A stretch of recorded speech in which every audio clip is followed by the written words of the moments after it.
है ना। तो coming over to the today's topic directly, आज हम बात करने वाले हैं, है ना। हमने प्रोस्पेक्ट किया, उसका माइंड प्रिपेयर किया एंड उसको प्लान प्रेजेंटेशन दिया, चाहे ऑनलाइन माध्यम से हो, चाहे आप डायरेक्टली 1-to-1 कर रहे हो या कोई हॉल में कर रहे हो, जहां जहां पॉसिबल है, राइट।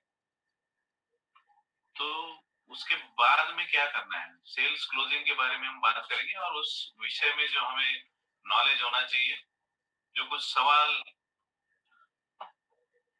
लोगों की तरफ से आ सकते हैं, हमारे माइंड में भी होते हैं, जो कई जब तक वो क्लियर नहीं होंगे तब तक हम आगे नहीं बढ़ सकते, राइट।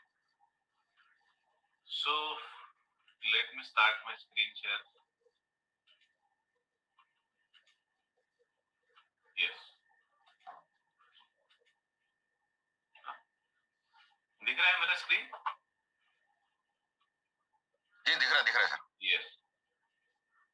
सो आप सभी का स्वागत है टीम जेनेसिस की ओर से, एक wonderful uh residential training programme, like not residential, it is uh, yes, घर के अंदर ही we are residing and we are gaining the knowledge, right. और इसके लिए जो इनिशिएटिव लिया सब हमारे पावरफुल लीडर्स जो है, all our powerful RTCs, NTCs, doctor Shiv, है ना। और ऑफ कोर्स टीम जेनेसिस जो परिवार है, हमारे जो ग्रेट अपलाइंस है, आशीष मैथ्यू सर एंड जेरो के जेम सर, है ना। तो सब इन लोगों के भी सेशंस आपने अटेंड किए। तो आज हम जो बात करने वाले that is regarding follow up and sales closing, सीधे मुद्दे की बात, है ना। It should be done within 24 hours after your plan presentation, है ना। आप लोग भी याद कीजिएगा, आप लोगों का भी क्लोजिंग हुआ था कभी, है ना। आप इस बिजनेस में आए दैट इज बिकॉज कि आपके स्पॉन्सर ने आपका सेल्स क्लोज किया, है ना। तो उस सिचुएशन को आपको थोड़ा सा एनालाइज करना है, राइट।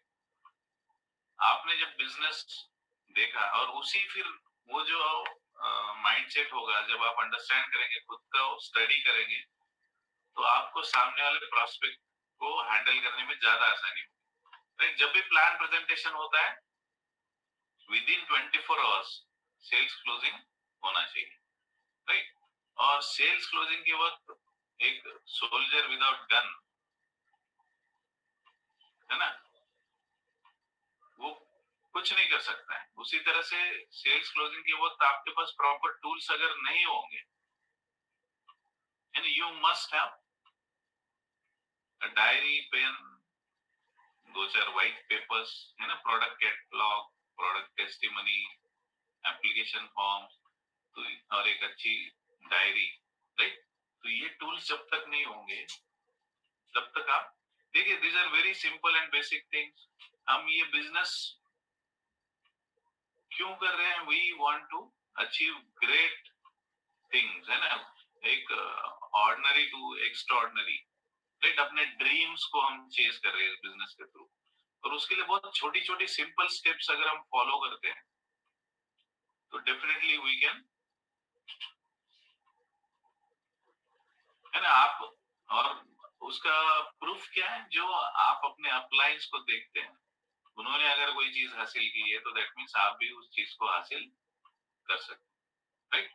सो ये बेसिक टूल्स है जो आपके पास डेफिनेटली होने चाहिए। विदाउट दिस टूल्स, एक तो यू विल लुक अनप्रोफेशनल, है ना, क्योंकि इस बिजनेस में जो व्यक्ति आएगा उसको कंपनी के बारे में, टीम जेनेसिस के बारे में उतना विश्वास नहीं होगा जितना आपके ऊपर वो ट्रस्ट करके आएगा, है ना। आप अगर उसको दिखते कि यस ये बंदा प्रोफेशनल है and he really means business, he is focused, है ना, तो आपका सीरियसनेस, आपको प्रोफेशनलिज्म, इन छोटी छोटी चीजों को, इन चीजों से जाहिर होगा, राइट।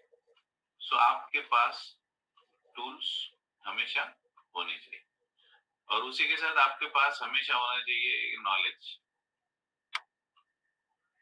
जो सवाल पूछे जाते हैं, है ना? अब कोई भी व्यक्ति जब आपसे, हम प्लान प्रेजेंटेशन उसको दे देते हैं, उसके बाद यहाँ पे हमें याद रखना है क्लोजिंग के वक्त एक, जैसे कि एक लड़की जिसकी एंगेजमेंट हो चुकी है 6 महीना पहले, शी इज वेरी हैप्पी, और पूरा 6 महीने पूरा फैमिली व्यस्त है ना, शादी की तैयारी, परचेसिंग, फिर एंड, तो जब शादी की अलग अलग रस्में होती है, लास्ट में विदाई की रस्म होती है, जो लड़की 6 महीने से इतनी खुश थी, है ना, वो एकदम से रोने लगती है। वहां वही नहीं रोती, पूरा परिवार रोता है, राइट? और उस वक्त क्या होता है, क्यों रोती है वो? उसकी जाने की इच्छा नहीं होती इसलिए नहीं, बट कुछ चीज है कि अपना कंफर्ट जोन छोड़ के कुछ नई जगह पे जाना है, राइट? तो उसी तरह के नया व्यक्ति जो है, जब क्लोजिंग के वक्त, जब पैसा देते वक्त, उसका भी माइंडसेट इस तरह से होता है ना? तो आपको याद रखना है कि उस वक्त, जैसे कोई पिता कभी नहीं बोलता लड़की, बेटा आप बहुत ही रो रहे हो, अभी रहने दो, आप जाओ मत ससुराल, है ना? ऐसा होता है कभी नहीं, राइट? बिकॉज पिताजी को पता है कि इसकी भलाई किसमें है। तो उसी तरह से आपने, जो व्यक्ति वहां पे उस लड़की की तरह ये है जिससे हमें पैसे निकालने हैं, राइट? तो उसको थोड़ा सा हमें क्या करना है, पुश करना है, विदाउट पुश रिजल्ट्स, है ना, विदाउट प्रेशर। जब प्रेशर कुकर में क्यों जल्दी पकता है खाना, चावल दाल, because there is a pressure. तो जब तक थोड़ा सा पुश नहीं होगा, तो तब तक आप सेल्स क्लोजिंग नहीं कर पाएंगे, है ना? तो यहाँ पे आपके अपलाइन का रोल इज वेरी इंपॉर्टेंट। आपको वहां पे अपलाइन की बात सुननी है, वो जो कर रहा है। कई बार लोग क्या करते हैं कि नहीं नहीं सर, ये अपने बंदा है, कहीं नहीं जाएगा, बिकॉज वो छटपटाएगा जब पैसे निकालने की बारी। आप खुद भी याद कीजिए, है ना, आपने बहुत ही एकदम ऐसे उतावले होके पैसे नहीं निकाल के दिए थे, कई बार सोचा था, राइट? तो उस माइंडसेट को आपको ध्यान में रखना है क्लोजिंग करते हो, है ना? तो वहां पे कभी भी थोड़ी भी ढिलाई जो नहीं चाहिए आपको।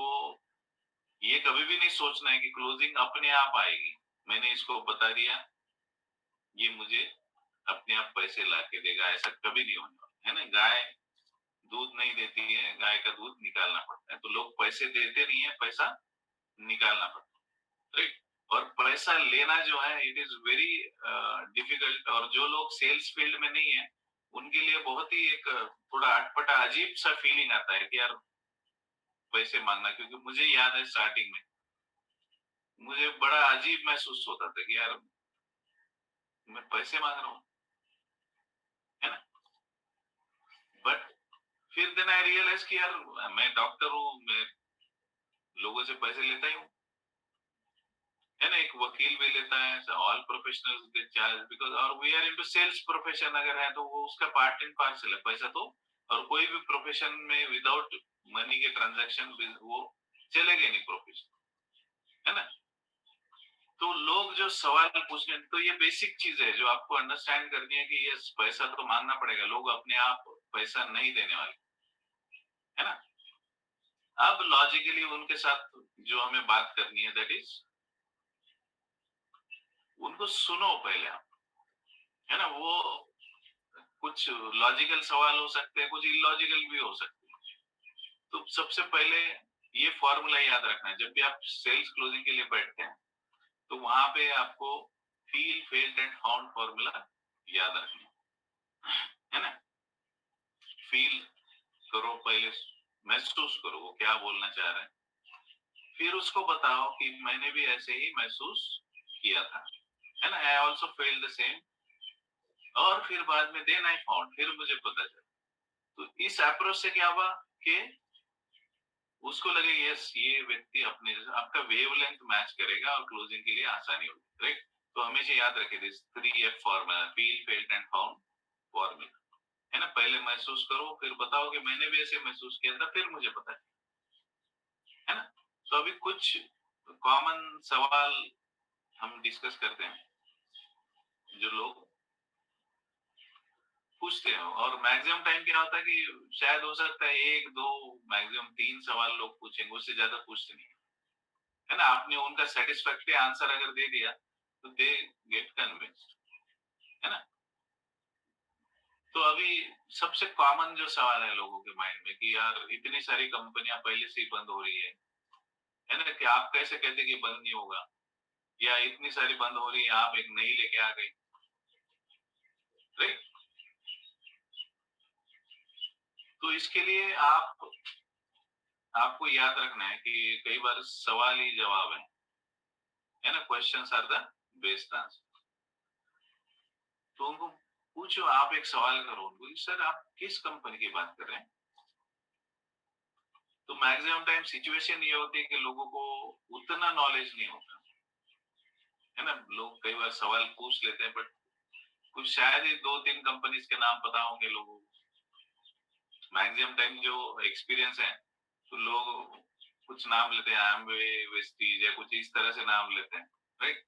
तो उनको अच्छा, तो उनको ये बताना है कि ये सर ठीक है आप जो कह रहे हैं, बट फैक्ट ये है कि कंपनीज बंद नहीं हुई, हो सकता है शायद आपके पड़ोसी ने काम करना बंद किया हो, है ना?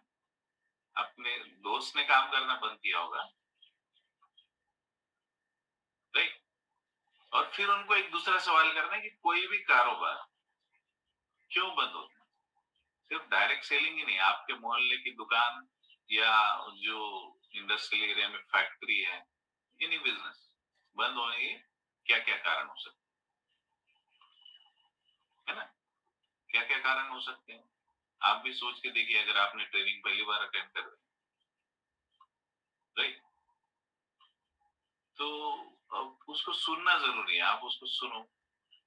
वो कहेगा कि प्रोडक्ट्स अच्छे नहीं है, मैनेजमेंट अच्छा नहीं है, या लोग काम नहीं कर रहे हैं, इस तरह के कई सारे रीजंस वो बताएगा, बट अल्टीमेटली आपको ध्यान में रखना है कि उनको बोलना है कि यस मुझे भी ऐसे लगता था सर, लेकिन फिर मुझे पता चला, एक्सपर्ट से कहते हैं कोई भी कारोबार बंद होने के लिए सिर्फ 2 ही कारण होते हैं। एक तो इलीगल होगा तो उसको बंद करवाया जाता है, और अगर लॉस में होगा तो बंद करना पड़ता है। कोई भी अपनी चलती दुकान को बंद नहीं करता, है ना? तो हम लॉस में है क्या? हम पहले पैसे लेते हैं फिर प्रोडक्ट देते हैं, लॉस होने का कोई सवाल नहीं है। And we are a legal company, है ना? We are corporate member of FICCI, registered with ministry of corporate affairs, right? We are ISO certified, we are member of FDSA, right? So neither we are in loss nor we are illegal, we are legal, है ना? तो बंद होने का कोई सवाल नहीं है सर, बिल्कुल मिल के काम करते हैं, बढ़िया, है ना? इतने सालों से कंपनी चल रही है, इतना स्ट्रांग मैनेजमेंट है, इस तरह से बात करेंगे, विल गेट कन्विंस्ड। कुछ लोगों के माइंड में आता है कि हर कोई इसको जानता है, क्या होगा अगर लोग खत्म हो जाएंगे? सैचुरेशन, संतृप्ति जिसको बोलते हैं, राइट? तो वो एक डर कई लोगों के माइंड में होता है। तो क्या ऐसे हो सकता है कि हो सकता है?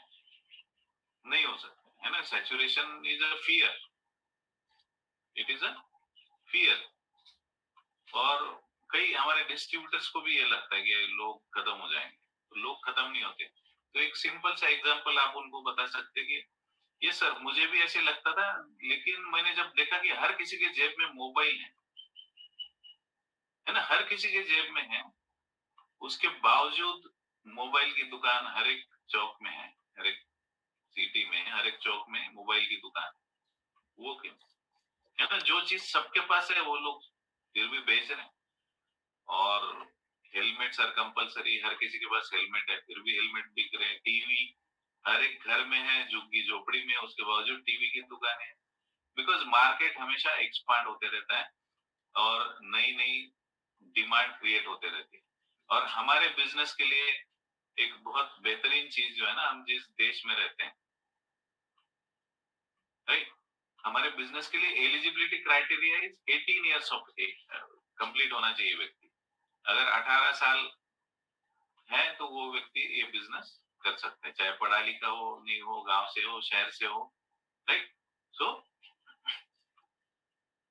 इंडिया ऐसी एक कंट्री है जहां 1 लाख से ज्यादा लोग रोज 18 साल की एज लिमिट को क्रॉस करते हैं, है ना? तो 1 लाख नए प्रोस्पेक्ट तो रोज आ रहे हैं, तो सैचुरेशन होने का कोई, और ये फैक्ट्री कुछ रुकने वाली है क्या? नहीं, right? So this is, we have the youngest population, और ये इतने अगर नए प्रोस्पेक्ट्स रोज मिल रहे हैं तो सैचुरेशन होने का कोई डर ही नहीं, राइट? कुछ लोग आपको पूछ सकते हैं कि मेरा पड़ोसी जो है ना या कोई वो रिश्तेदार पड़ोसी डायरेक्ट सेलिंग में फेल है, और वो कहता है कि ये बकवास है।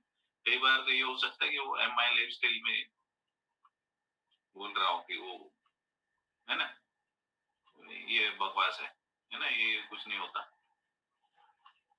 तो उनको बताइए कि सर ये सब ठीक कह रहे हैं, लेकिन अगर कोई स्टूडेंट फेल होता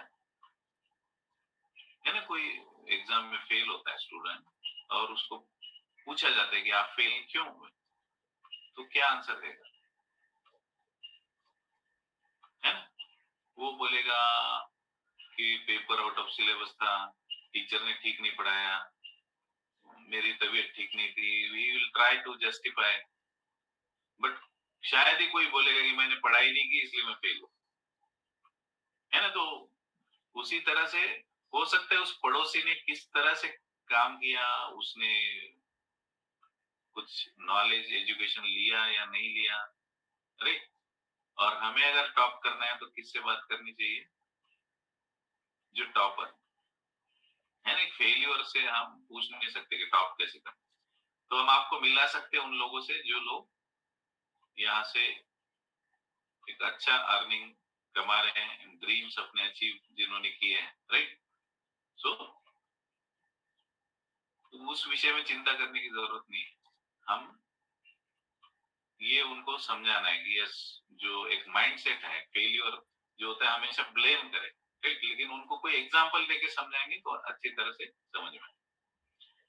अब महंगे प्रोडक्ट्स, ये एक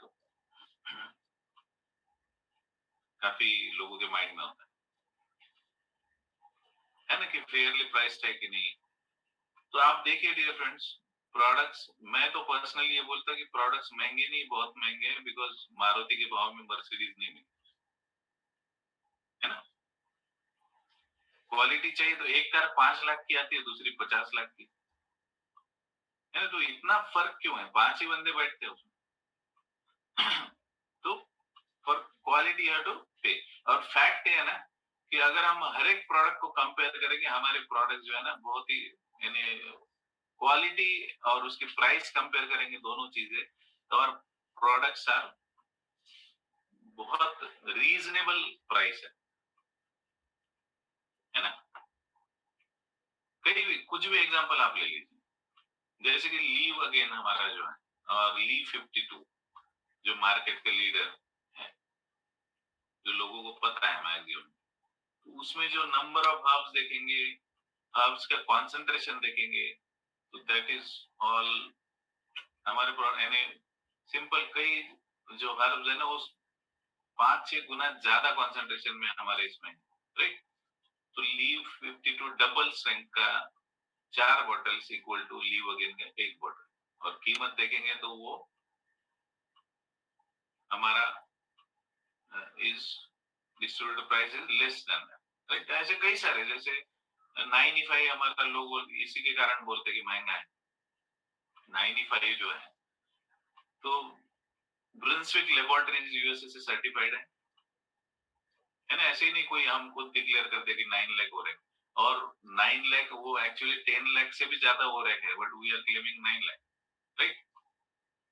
दूसरा जो प्रोडक्ट है वो अगर देखेंगे तो इससे डबल या 3 टाइम्स महंगा, जिसमें सिर्फ 4 लाख हो रहे हैं, है ना? तो ऐसे कई आप स्टडी करेंगे तो आपको पता चलेगा, लोग बोलने के लिए ब्लाइंडली बोल देते कि महंगे है, महंगे है, महंगे, राइट? तो product buying any products are fairly priced. अब कुछ लोग आपको ये बोल सकते कि मेरे पास पैसा नहीं है ना? तो पैसा नहीं है तो तुरंत आप उनको बताइए कि यस, इसीलिए तो करना है, इसीलिए तो मैं भी कर रहा हूं, है ना? इसीलिए तो मैं भी कर रहा हूं। और अगर पैसा जो है, कोई भी बिजनेसमैन पैसा अरेंज करता है, राइट? टाटा, बिरला, रिलायंस कोई भी ये नहीं देखता कि यार पैसा होगा उसके बाद ही बिजनेस शुरू करेंगे। वो क्या करते हैं, जो अपॉर्चुनिटी है उसको राइट टाइम पे क्या करते हैं, एनकैश करते हैं। और चाहे उसके लिए वो लोन लेंगे बैंक से, आईपीओ निकालेंगे, पब्लिक से पैसा इकट्ठा करेंगे, right? The money can be arrange and money have to be arrange to start a business. तो फॉर्चुनेटली क्या है कि यहाँ पे बहुत बड़ा अमाउंट हमें अरेंज नहीं करना, है ना? तो और अगर किसी के घर में कोई हॉस्पिटल इमरजेंसी हो जाती है और डॉक्टर बोलता है कि 3 घंटे के अंदर 30,000 रुपए जमा करो, तो कोई व्यक्ति ये नहीं कहता कि इस मंथ में तो पॉसिबल नहीं है डॉक्टर साहब, नेक्स्ट मंथ देख लें, बिकॉज वहां पे क्या है, sense of urgency is clear.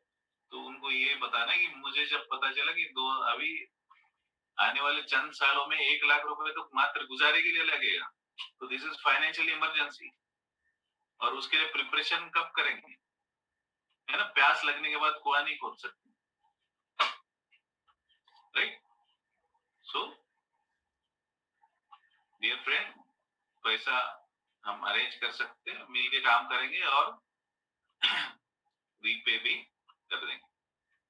आपको कई सारे एग्जांपल्स मिलेंगे सक्सेसफुल लीडर जो पैसा नहीं था, they arranged and they are earning, है ना? वो जो अरेंज करके वो तो बहुत जल्दी वापस दे दिया और यहाँ से अपने ड्रीम्स भी कई सारे अचीव किए, राइट? कुछ लोग ये कह सकते हैं कि मेरे पास समय नहीं, आई डोंट हैव टाइम। तो उनको बताइए, take them by surprise. Yes sir, हमें पता है आपके पास समय नहीं है, आप बहुत व्यस्त है और इसीलिए हम आपके पास आए, क्योंकि जिनके पास समय है वो लोग हमारे काम के नहीं है। आप कितने घंटे काम करते थे सर? उनको एक सवाल कीजिए कि आप how many hours do you work, तो बताएगा कि 10 आवर्स, 12 आवर्स, 14 आवर्स। तो उनको बताइएगा, हमें बेसिकली उनको क्या समझाना है, इंपॉर्टेंस ऑफ टाइम लीवरेजिंग, है ना? टाइम लीवरेज का इंपॉर्टेंस बताना है। उनको बताइए कि सर मैं क्यों अट्रैक्ट हुआ इस बिजनेस में, बिकॉज मेरे एक अपलाइन है जो दिन में 25 घंटे काम करते हैं, 25 hours. How it is possible 24 घंटों में 25 घंटे काम करना? तो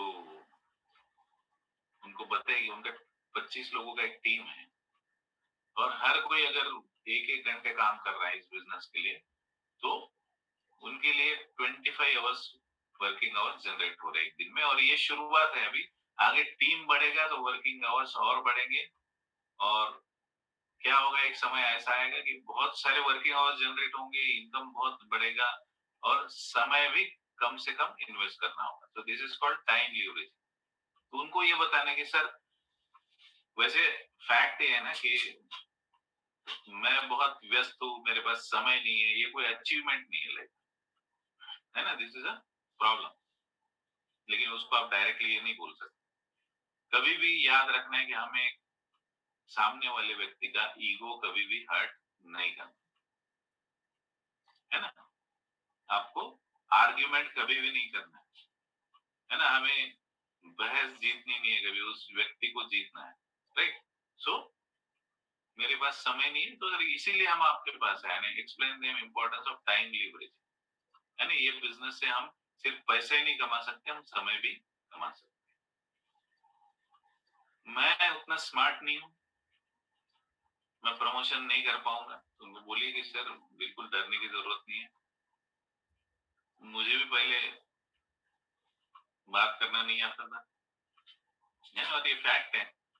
मैक्सिमम लोगों को, इवन मैं भी अगर अपनी बात करूं, तो आज मैं जो बात कर रहा हूँ आप लोगों से, तो this is because of this business only, है ना? अदरवाइज तो लोगों से बात करना और ये पब्लिक स्पीकिंग या लोगों को कन्विंस करना, खुद को प्रेजेंट करना, ये सारी चीजें बहुत बड़ा एक प्रॉब्लम हुआ करती। तो उनको बताइए सर बिल्कुल टेंशन लेने की जरूरत नहीं है। हम बस आपको क्या करना है, लोगों को हमसे मिलवाना है ना? हम आपके बिहाफ पे उनको कन्विंस करेंगे। मुझे लोग नहीं मिलेंगे, ये भी मैं जानता नहीं हूँ, मैं इस जगह नया हूँ, है ना? तो मैंने जब बिजनेस की शुरुआत, मैं basically I am from Nagpur, और मैं हिमाचल में था जब, वहाँ कोई बहुत ज्यादा जान पहचान नहीं, कुछ नहीं। बट क्या होता है कि लोग तो होते हैं उनको, बट हमारे माइंड में कोई अगर कंफ्यूजन आ जाए, तो हम फिर आगे की सोच ही नहीं पाते, है ना? तो उसी तरह मुझे लोग नहीं मिलेंगे तो सर चिंता करने की जरूरत नहीं है। क्या आप ऐसे लोगों को जानते हो जो जॉब ढूंढ रहे हैं? यस। क्या आप ऐसे लोगों को जानते हो जिनके ऊपर कर्जे हैं? है ना? तो ऐसे लोगों को जानते हैं जिनकी इनकम कम है और एक्सपेंडिचर ज्यादा है, या कुछ ऐसे लोग जो लोगों की हेल्प करना चाहते हैं। यस, बस उनमें से कुछ लोगों को आप हमसे मिलवा दीजिए, आपको लोग मिल जाएंगे। अब ये एक सवाल है, क्या है मनी चेन है? आप मासूम बन जाओ और बोलो कि सर ये मनी चेन क्या होता है? उन्हीं को एक सवाल पूछ लीजिए। सो वो कई सारी चीजें बताने की कोशिश करेगा कि इसकी टोपी उसके सर, पैसा लिया दिया। तो उनको बताएंगे सर यस, मुझे भी एग्जैक्टली यही लगता था, लेकिन मनी चेन वो होता है जहां पे there is circulation of money without a valuable service और प्रोडक्ट, है ना? जहाँ सिर्फ पैसों का सर्कुलेशन होता है, कोई वैल्यूएबल सर्विस या प्रोडक्ट नहीं होता है, उसको मनी चेन कहते हैं। और ये 1978 से price cheat and money circulation banning act है, तब से ये बैन है ना? इट इज इलीगल, और इसको 2016 में और 19 में अमेंड किया गया, right? So this is illegal, और ये आप बताएंगे तो यू विल गेट कन्विंस्ड। कुछ लोग ये भी बोल सकते हैं मैं कुछ लोगों को ज्वाइन करूंगा पहले, है ना? उसके बाद मैं शुरू करता हूँ। तो उनको ये समझाना जरूरी है कि पहले शॉप का ओपनिंग होता है, उसके बाद कस्टमर्स आते हैं। उल्टा कभी नहीं होता कि पहले ग्राहक हम बुक करेंगे। और जो बिजनेसमैन है, जब शॉप हम कोई चीज की शुरुआत कर रहे हैं, है ना? तो वहां पे कभी भी ये नहीं होता कि वो जाके पूछेगा, है ना, कि आप ग्राहक बनोगे, आप ग्राहक बनोगे। वो क्या देखता है कि स्कोप देखता है। और कोई भी बिजनेस के लिए सबसे ज्यादा जरूरी है, कोई भी बिजनेस तभी चलेगा जब उसकी क्या हो, डिमांड, है ना? एक इम्पोर्टेंट चीज है, डिमांड होगी तो बिजनेस चलेगा, उस प्रोडक्ट बिकेगा, है ना? प्रोडक्ट बिकेगा तभी प्रॉफिट होगा, है ना? तो बिजनेसमैन जो है ना, वो देखता है प्रोडक्ट की डिमांड, और अगर डिमांड है तो वो, उसको पता है कि हाँ मैं अगर शुरुआत करूंगा तो कस्टमर्स तो आएंगे, है ना? तो उनको ये समझाना है कि सर पहले आपको शॉप की ओपनिंग करनी होगी, और हम हमारे प्रोडक्ट क्या ऑफर कर रहे हैं, है ना? व्हाट इज अवर प्रोडक्ट, हम क्या बेच रहे हैं? क्या हम 95 बेच रहे हैं? हम जो आयुर्वेदिक मेडिसिन बेच रहे हैं, यस ये तो हम बेच ही रहे हैं, बट हमारा प्राइम प्रोडक्ट जो है, जो मेन चीज हम बेच रहे हैं, वो है एक्स्ट्रा इनकम कमाने की अपॉर्चुनिटी, और अपने ड्रीम्स को अचीव करने की अपॉर्चुनिटी, पैसिव इनकम जनरेट करने की अपॉर्चुनिटी। ये हमारे रियल प्रोडक्ट्स। और इंडिया, हम जिस देश में रहते हैं, वहां पे 90% लोगों के पास सेविंग्स नहीं है ना? आप यहाँ पे इस ट्रेनिंग में जो भी लोग हैं, वो आप खुद से पूछिए कितने लोग हैं जो 50,000 रुपए पर मंथ सेव करते हैं, है ना? सेविंग और नहीं करेंगे आज से 50,000 पर मंथ, तो बुढ़ापे में प्रॉब्लम आएगी। कितने लोगों के पास मौका है? कितने लोगों के पास पैसिव इनकम का 98% लोगों के पास कोई स्कोप नहीं पैसिव इनकम। तो कितनी बढ़िया और बेहतरीन और ह्यूज अपॉर्चुनिटी है। तो उनको समझाइए कि बस आप शुरू कीजिए, मुझे अगर मिल रहे हैं ग्राहक, है ना? मुझे मेरे एसोसिएट्स अगर जुड़ रहे हैं इस जो हमारे साथ में लोग उनको मिल रहे हैं तो आपको भी मिलेंगे। तो सबसे पहले आपको क्या करना है? शॉप की ओपनिंग करनी है। फिर हम आपको हेल्प करेंगे आगे। कभी भी ये गलती नहीं करना कि वो बोलेगा मेरे पास 4-5 लोग तैयार हैं, उनको प्लान देना है ना? और खुद की उसकी जॉइनिंग नहीं हुई है, तो आप कभी भी उसके लिए प्लान नहीं दें, राइट? कुछ लोग ये पूछ सकते हैं, आपको बोल सकते हैं कि बस मैं तैयार हूँ, कन्विंस्ड हूँ, आपका बिज़नेस अच्छा है, मुझे बस 1 हफ्ते का समय चाहिए, थोड़ा समय चाहिए, है ना? तो अब यहाँ पे आपको सेंस ऑफ अर्जेंसी उसमें क्रिएट करना है और यहाँ पे आपकी डायरी और आपकी लिस्ट काम में आएगी, है ना? आप उसको बिल्कुल सर मुझे कोई दिक्कत नहीं है, आप चाहे उतना समय लीजिए, है ना? लेकिन आप देखिए ये एक 200-400